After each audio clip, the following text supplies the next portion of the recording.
máme. Co jste zač?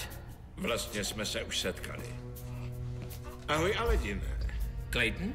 Něco ti řeknu. Dostal jsem zaplaceno, abych tě zabil. Ale mučit tě budu zadarmo.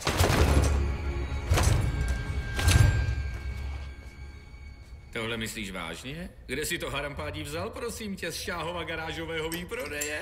Jo, jasně. Já vím, že není nic protivnějšího, než být podřadný mučitel, ale tohle...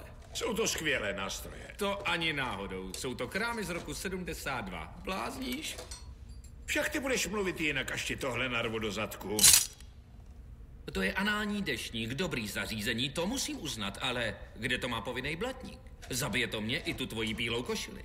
Žádný blatník mi k tomu nedali. Budeš mít chara na kalhotách. Všiml jsem si, že to má dírku na šroubek, ale nedošlo mi to. Tak fajn, pane chytrolíne. Co říkáš na tohle lumpíka? Jo, to ujde. Kandahárský hasák na koule. Konečně se někam dostává. V Saudské Arábii je zakázaný, je příliš bezpečný. Víš co? Tohle je fakt depresivní. Ukaž mi něco dalšího. To ani náhodou. Už nemám náladu ti něco ukazovat. Nedělej dámičku. Mám pocit, že se nechceš dát mučit. Taky se nechci dát mučit. Fakt si mi tím zkazil všechnu srandu. Co tam máš dál? Tu další věc budu milovat. Už tě nebudu zlobit. Tak jo. Tímhle na tebe třeba nastříkám oheň. Falujský hasičák. Někdo tu má kámoše v Sýrii. Jsem na to dost pyšnej. Existuje ale nový model, víš? Třeba ten můj funguje přes Bluetooth. Kašlu na to, kašlu. Ale tohle si stejně užij. Nedělej to, ne, prosím, ne.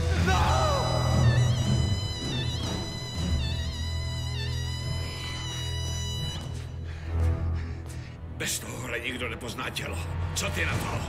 Můj nejvyšší vous, proklínám tě. Ne, nedělej to. Ale no tak proč to nechce chytit? Hlupáku jeden, na světě neexistuje oheň, který by dokázal... Ty jsi nevěděl, že dobrého nepálí ani jeho vousy?